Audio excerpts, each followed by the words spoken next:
everybody. Welcome back to another episode of Fun in Tim's Garden. I did something a little different and better this year. I got very organized in my planting schedule. So, as you can see behind me, I've got stuff planted. I have 3 trays going. Let's start at the top. This is my cool tray. Currently, I only have pansies, the trumpet mix, inside. Take a long time to grow, and we're gonna let them go. On the second level, I've got what I planted first. These are my chilies. Traditionally, these take a long time to grow, so I always start early. But I'm having the best crop I've ever had. I'm afraid I may have gone too early. I started with the chilies, but I added some herbs. So in the back, I've got some straight up basil going. Right next to it, some serious blue sage. Might have started a bit early. I've got the big Jim chilies going. Look how beautiful those are. I've got the new Mex Heritage chilies. Again, they're huge. I may have to start again. And then I've got some Genovese basil and some sage.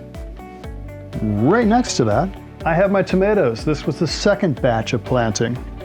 And these are doing great as well. As you can see in the back row, I've got the black beauties going.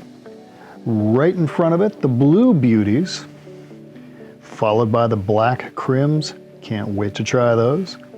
Then the true black brandywines, the black strawberries, the black strawberry vine, and then I threw in some serious blue sage. Remember, it's always good to cross-pollinate your herbs with your tomatoes. Now I've got my homemade biodomes on here. They're sitting on the heat mats, so it's staying a good 70 to 70 degrees in there and pretty humid. They all seem to be thriving, so I think we're on the right track. My only fear is I went a little too early. We will see. There's a couple of things I did differently this year, and I'll cover that in the next episode. That's my update for this year. Thank you for watching. Hope you're really enjoying this. I hope this is as fun for you as it is for me. This gets me through the winter. It's March in Minnesota, and it was 1 below this morning. You gotta have something. Thank you so much for watching. Really appreciate it. Take care now.